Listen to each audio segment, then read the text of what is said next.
And the 6th annual Soar Awards are coming back to the Coronado Performing Arts Center this year. It's a televised gospel music award ceremony highlighting gospel musicians across the nation. With it starting 6 years ago in Rockford, it has quickly become the second largest award show for gospel music, which has had tributes from notable names like Beyonce and Bishop T.D. Jakes, plus musical guests like Kiki Wyatt and 15-time Grammy Award winner Donald Lawrence. Started by Rockford native and Soar radio founder Justin Francis, something of this scale is exciting for the Rockford community.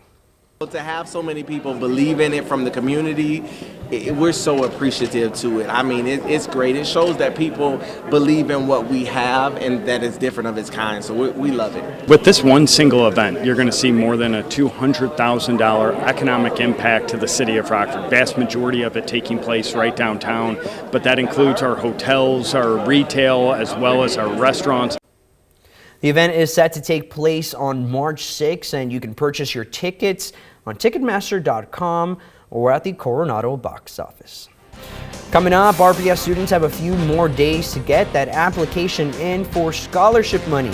We have more on the program and the deadlines. Plus, snow sculptors in Minnesota have their work cut out for them, thanks to some not so ideal warm and rainy weather conditions. Stay tuned to see a preview of the World Snow Championship.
Thanks for staying with us. This morning is off to a quiet start, but we're still expecting some of that activity to return later today.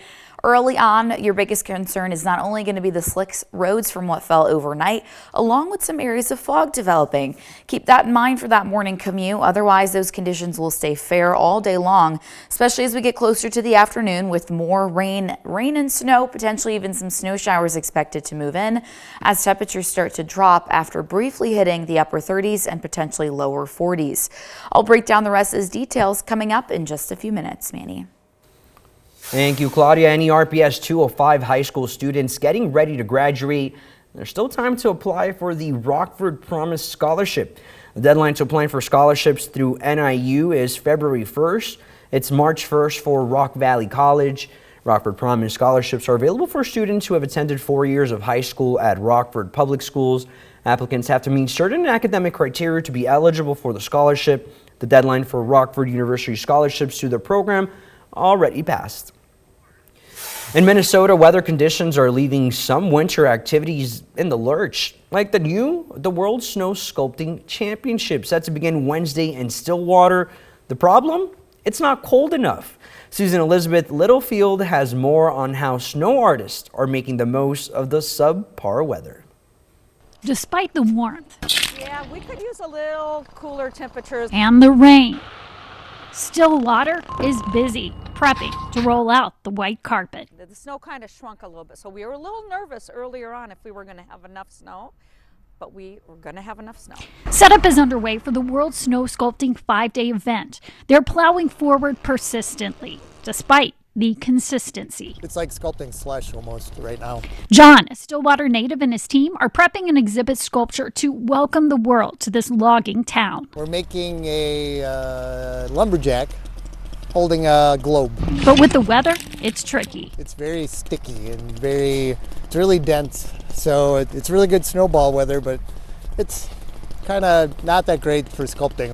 Basically what it comes down to is the texture of this type of snow is bad because it's so fragile. But the good side is it's extra easy to sculpt. But they've got workarounds. Afton Alps helped make these 10 by 10 molds full of snow.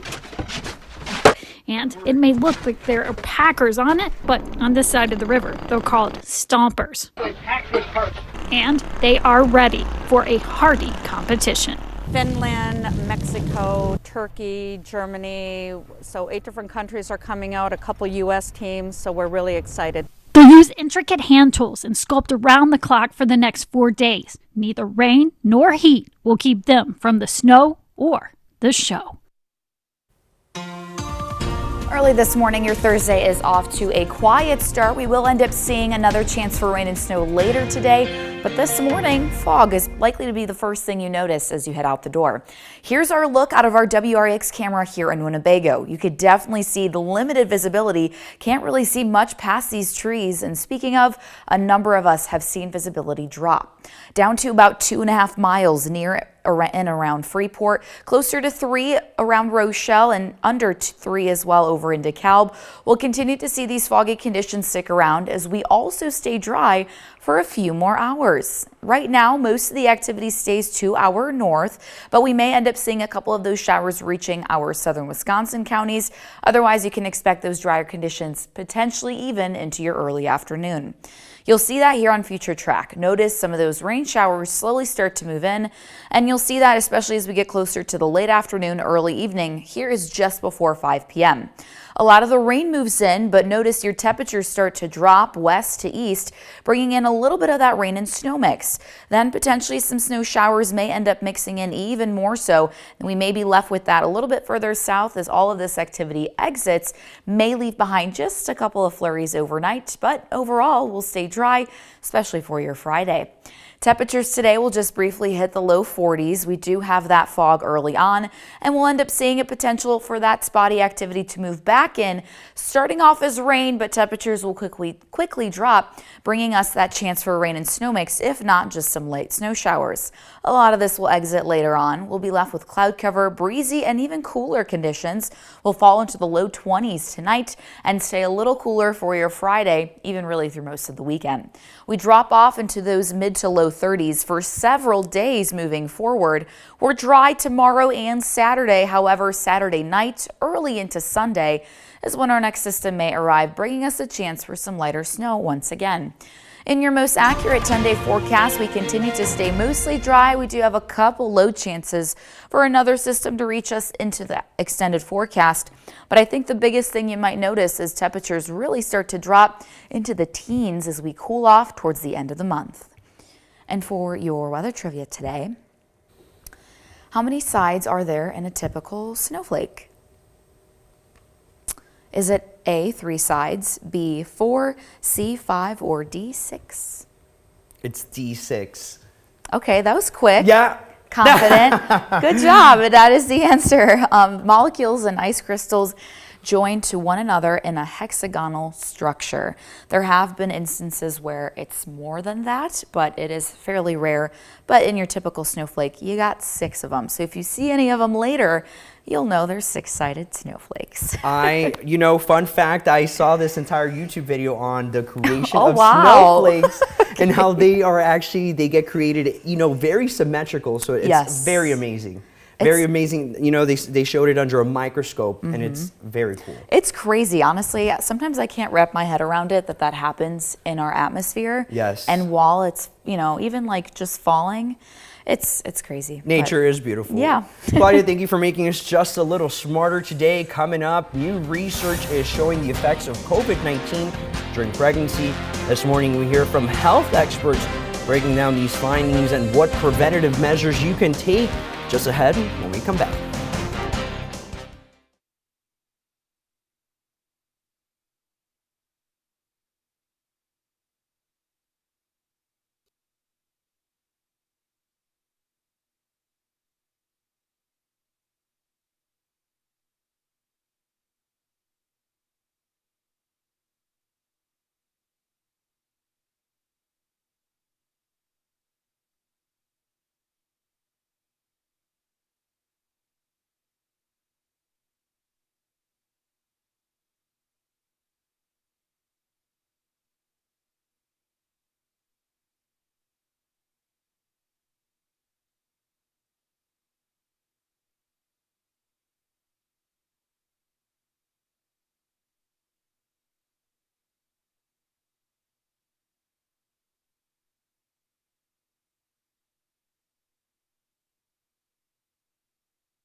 Welcome back. A renewed warning about the dangers of COVID-19 during pregnancy. A new large international study finds that pregnant women who get COVID at any point during their pregnancy are at a greater risk of being admitted into the intensive care unit. And today's Health Minute, Mandy Gaither has more on research and what women can do to protect themselves and their baby.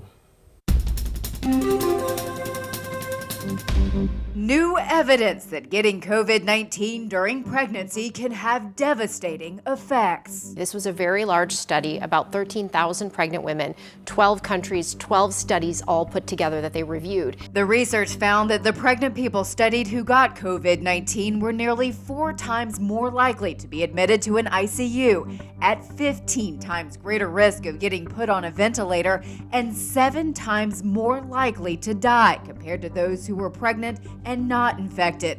There was also an increased risk of conditions like preeclampsia, hypertensive disorders, and blood clotting. Researchers found dangers for babies too. There was an increased risk of preterm birth, low birth weight, and getting admitted to a neonatal ICU. Health experts say getting vaccinated is the best way to protect those pregnant and their babies. Right now, about 72% of pregnant people in the U.S. receive their first series. Only about 19% have gotten an updated booster. The CDC, the American College of OBGYN, Society of Maternal Fetal Medicine all support the safety and the benefits of getting vaccinated during pregnancy at any point, getting your booster if you're eligible, and also if you're conceiving or planning on getting pregnant. For Health Minute, I'm Mandy Gaither. This morning is off to a quiet start. Roads are still wet and even potentially slick, along with some areas of fog developing. That's likely one of the first things you'll notice as you head out the door. Visibility across our entire area right now has dropped to around 3 miles, if not lower than that. 2.5 near Freeport, even Rochelle and DeKalb, 3 miles closer to Rockford. We'll continue to see the fog for just a little bit longer. Cloud cover will remain overhead as we then await another chance for a rain and snow mix later this afternoon and evening. Will likely impact that evening commute as your temperatures start to drop throughout the rest of our day. I'll break down all those details coming up in the next half hour of 13 News Today. Manny. Thank you, Claudia. Coming up, ComEd is planning to raise rates in the next couple of years, when it's expected to happen, and how much you could be paying. Just ahead after the break.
Right now at 5:30, lawsuits against the assault weapons ban causing mixed reaction from supporters and opponents.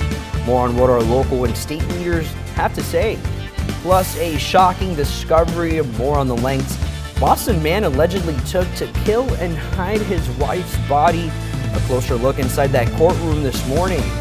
And the looming showdown over the debt ceiling deadline. More on the dire consequences experts are worried about if Congress doesn't act today. From 13 WREX, your weather authority, this is 13 News Today. It's January 19th. We're almost to our weekend, and it's a quiet start to our morning. Be careful out there as some wet roads are here to accompany our morning commute. Good morning and welcome to 13 News Today. I'm Manny Estupinan. And I'm Claudia Olach. And thank you for joining us this morning. We'll get to those top stories in just a few moments. But first, let's check in with your weather authority meteorologist. Claudia, it looks like we used our umbrellas at the beginning of this week. It looks like we're bringing them back. Are we going to need them all morning, or what's the deal? Definitely pack them. You won't need them this morning. If anything, you'll notice that fog before you see any of that activity reaching us. That'll hold off until the afternoon. So dry conditions early on, maybe not on the roadways, but at least overhead, as we will end up seeing those areas of fog, leading to potentially some limited visibility. And again, those roads may still be slick from whatever fell overnight. Keep this in mind for the morning commute. Here's what visibility looks like for most of us. Around 3 miles, if not under. Looks like 2.5 for some locations. 2.5 for visibility in DeKalb as well as Freeport. We'll end up seeing this fog linger for just a little bit longer. Checking in on Exact Track, notice a lot of the activity stays to the north of us. We'll stay dry for the next few hours before we end up seeing some of that activity reaching us closer to the afternoon. May kick off as some rain as temperatures drop heading into the rest of our day. We'll end up with a rain and snow mix, if not just some light snow showers. I'll break down all these details coming up in my full forecast. Manny. Thank you, Claudia. 13 News time is 5:31. Let's get to our top story this morning.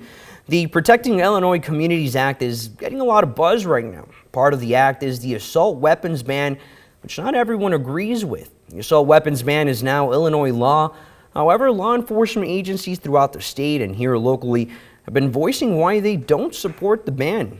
Lee County is just one of those sheriff's offices who will not be enforcing it. Taking a stance that we will not be going to people's houses, knocking on the doors, verifying that they've registered their weapons or what kind of weapons they have. We have a lot more pressing issues and don't have the time and resources to do that. Now, those who currently own assault weapons in Illinois have a year to register them with the state. And that law under fire is also being challenged in court. The suit was filed in Effingham County by Thomas DeVore on behalf of more than 860 plaintiffs. They claim the law violates several constitutional rights and are seeking a temporary restraining order. Now, if granted by a judge, people could buy and sell assault weapons as the case goes through the courts. In response to this backlash, Governor J.B. Pritzker talked about how sheriffs took an oath to enforce the law. They took an oath of office, though, to enforce the law. And when the law goes into effect where someone is caught with a weapon that isn't registered, they'll enforce it. I mean, we have lots of law enforcement in the state of Illinois. Elected sheriffs are just one level of law enforcement. A decision on that restraining order is expected by tomorrow. And Rockford's Hard Rock Casino could soon sign a deal with local law enforcement. The Winnebago County Board took a step closer to approving a deal between the county sheriff and the casino last night. If the full board approves the contract next week, county deputies will work security at the casino 12 hours a day, every day, in exchange for the service. The casino would pay the county nearly $300,000. And right now, a man is in custody after police say he shot 2 Racine, Wisconsin police officers during a standoff. Officers were called to a domestic dispute where a gun had been fired. A woman met the officers outside, saying her husband was inside with their children. After an hour of trying to talk to the man, he fired several shots. 2 of the officers were hit, but luckily the injuries were minor. The mom and the children are safe, according to officials, and the man involved is facing charges. And a disturbing set of Google searches, blood-stained items, and surveillance video showing a purchase of cleaning supplies. That's just some of the evidence Massachusetts prosecutors laid out yesterday against Brian Walsh, now formally accused of killing his wife and disposing her body. Gloria Pazmino has more on this case. Brian Walsh, the 47-year-old husband of Anna Walsh, officially charged with the murder of his wife. It's been more than 2 weeks since the 39-year-old mother of 3 went missing. Rather than divorce, it is believed that Brian Walsh dismembered Anna Walsh and discarded her body. Brian Walsh stood in the courtroom mostly silent as Massachusetts prosecutors unveiled chilling evidence against him, including disturbing Google searches he allegedly made on his son's iPad. On January 1st, he searched how long before a body starts to smell. At 4:58 a.m., how to stop a body from decomposing. At 5:20 a.m., he searched how to embalm a body. At 5:47 a.m., 10 ways to dispose of a dead body if you really need to. Investigators discovered evidence across different locations. A COVID-19 vaccine card in the name of Anna Walsh, a hacksaw, a hatchet, and some cutting shears. Prosecutors say state lab tests show Anna and Brian's DNA were found on some of the items. Walsh pleaded not guilty and is being held without bail. His defense attorney releasing a statement that says in part, "It is easy to charge a crime and even easier to say a person committed that crime. It is a much more difficult thing to prove it." I'm Gloria Pazmino reporting. And prosecutors say Anna's co-workers led them to do a well-being check January 4th, the first time Walsh allegedly admitted that his wife was missing. And a panel of judges will hear arguments as ex-cop Derek Chauvin seeks to appeal his murder conviction. His lawyers are asking the court to overturn his conviction for the 2020 murder of George Floyd. The attorneys have accused prosecutors of misconduct and are arguing that the case should not have been tried in Minneapolis and that the jury should have been fully sequestered. Chauvin was sentenced to 22.5 years in prison after video showed the then officer kneeling on Floyd's neck and back for more than 9 minutes. And now to a developing story in central Illinois. Police are asking for your help to locate a pickup truck that may have been involved in damaging a Planned Parenthood clinic. As shown on your screen, Peoria police have released 2 snapshots of a suspect vehicle from video footage in the area. Police say they haven't been able to find the vehicle and are asking for your help locating the truck. Anyone with information about the case is asked to contact the Peoria Police Department. Now let's check in with your Weather Authority meteorologist Claudia Oleg for a preview of what's in store for your Thursday commute. Good morning, Claudia. Good morning, Manny. We're definitely off to a mostly quiet start. Might notice not only some fog, but even drizzly conditions as you head out the door. In terms of that fog, lots of us have dropped in visibility, around 2.5 miles for a majority of our area, 2.5 miles for visibility near Freeport, Rochelle, even down into DeKalb. We'll continue to see these foggy conditions for a little bit longer as your temperatures start to climb. Right now, we're sitting within those mid to upper 30s. We'll climb closer to the lower 40s this afternoon. After that, temperatures slowly start to cool off, and that's also when we see another chance for a rain and snow mix to move in, especially as those temperatures start to drop. I'll break down all these details coming up in my forecast. Manny. Claudia, thank you. Your 13 news time is 5:38. Rockford Business says they'll close its doors for good next month. 510 Threads in downtown made the announcement on Facebook last night. The store's owners say they're retiring from retail and looking for their next adventure. They're hosting a big sale to clear out all the clothes by their closing date, February 17th. But you don't have to worry about that space being empty for long, as Salvaged by Sonia will move into that storefront this spring. In more consumer news, the United States is on a deadline to a massive financial choice that impacts you. A country could default on its loans today. A warning was given last week from the Treasury that the country will hit its $31.4 trillion cap on how much it could borrow. If lawmakers don't raise the debt ceiling to avoid a default, you could see some impacts of the financial freefall. 13 News spoke to one expert to break down where we might see those impacts. Some of the things that it could affect is just the stability of all jobs. Because if the U.S. is defaulting, it makes it harder to trade with us, it makes it harder for us to get lending. It just creates uncertainty in our stock market. That's one of the things you may see if we did default on the loan, that the stock market, because people would just be a little bit more nervous about what's going on over here in the United States. Today is the deadline on whether or not to raise that debt ceiling. And people in the area could see a jump in their electric bills next year. This comes as ComEd filed a request to raise prices. ComEd says the increase is due to the strengthening of the region's electric grid. The 4-year rate hike will be phased in and bring increases in power delivery rates in 2025 and 2026. This increase will bring your average monthly bill up to $17. This is part of Illinois' effort to phase out carbon emissions and protect the system from severe weather damage. And quote, ComEd has a critical role in ensuring the transition to cleaner energy is reliable and equitable for all. These proposed investments are necessary to deliver the resilient 24/7 power our customers depend on, end quote. And happening next week, tax season gets underway, and while it can be a stressful time, many Americans are hoping to get an early jump on filing before the deadline in mid-April. Now, here's what the Illinois CPA Society suggests doing to help the filing process go smoothly.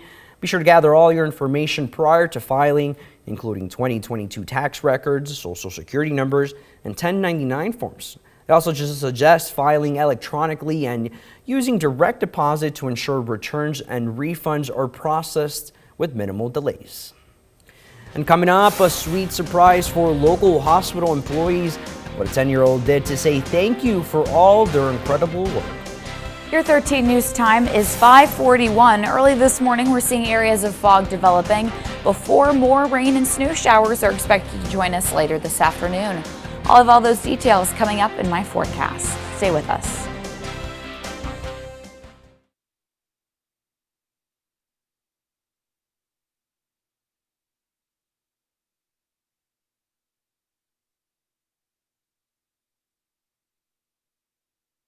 Thank you.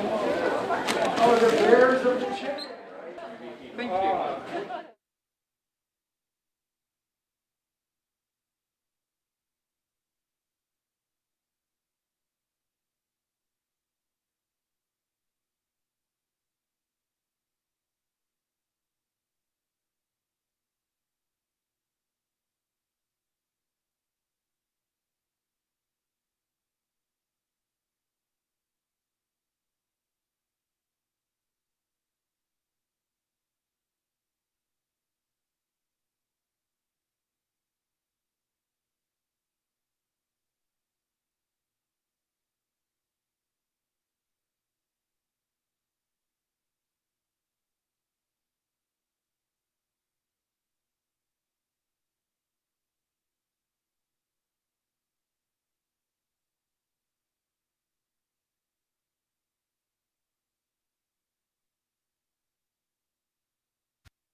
Welcome back. In positive local news, families in the state line are bringing more culture in their homes thanks to a certain program. Our 13 WRX's Shannon Taylor tells us more.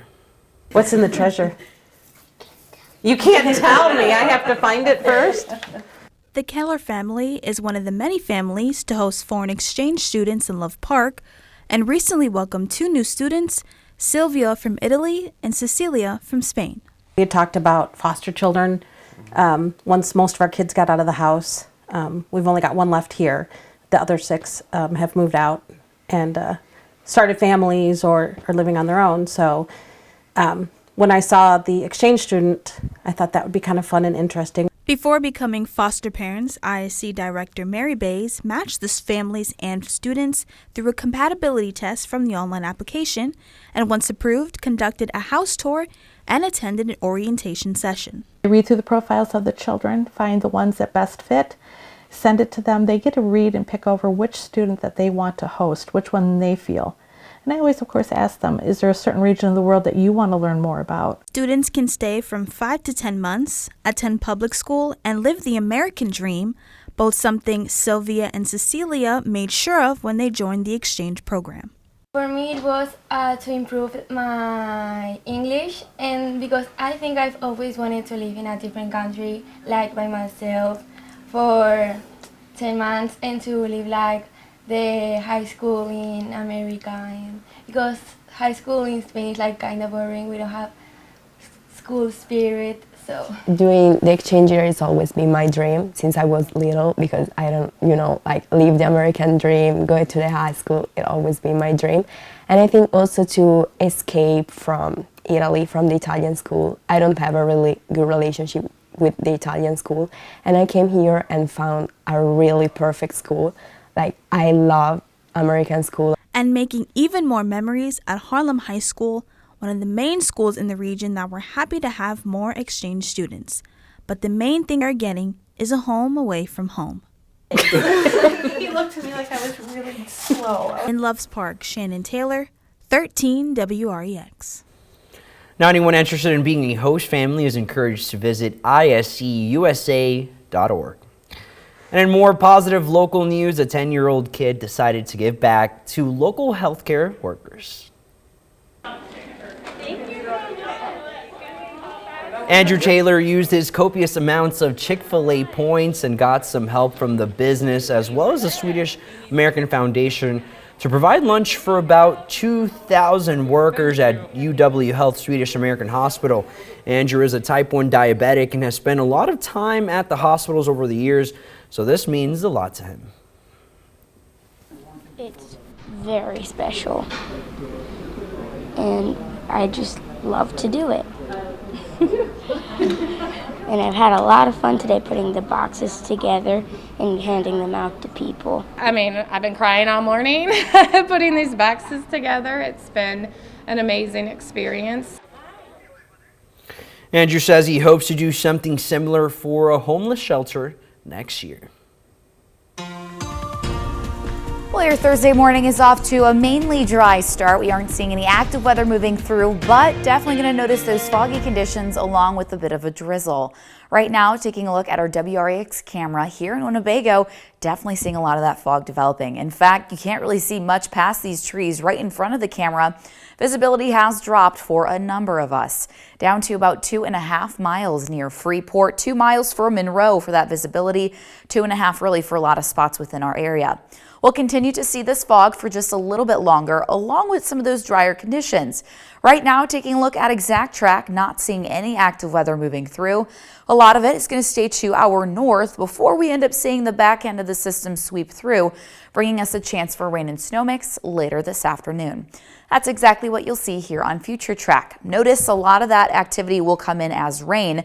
Temperatures will briefly jump into the low 40s before they start dropping. As they do so, you'll notice we'll end up seeing a little bit of a rain and snow mix mixing in, mainly from west to east. As we move through the rest of our afternoon and even into the evening, here's just after 7 p.m., may even see some of this activity transition to some lighter snow. As it continues to exit, may just see a little bit of that snowfall a little bit further to the south. Otherwise, may see some flurries overnight, but you'll notice we stay mainly dry, especially for our Friday. Temperatures will hit those low 40s before dropping as those showers move through, leading to a rain and snow mix, if not just some lighter snow showers. Not expecting a whole lot when it comes to accumulation. Into tonight, we'll stay dry, may even turn a little bit more breezier. Winds will gust up to about 30 miles an hour, and those temperatures will fall into the upper 20s. We'll be a little cooler overnight, especially even into tomorrow. Looks like temperatures drop into those mid to low 30s for several days moving forward. We will stay dry through not only Friday and Saturday. It's not until Saturday night do we see another system reaching us, bringing us some lighter snow early into Sunday morning. In your most accurate 10-day forecast, drier conditions return once again. Cloud cover, however, though, doesn't look to go anywhere anytime soon. And you'll notice your temperatures themselves slowly start to drop back into not only the 20s, even the teens through that extended forecast, Manny.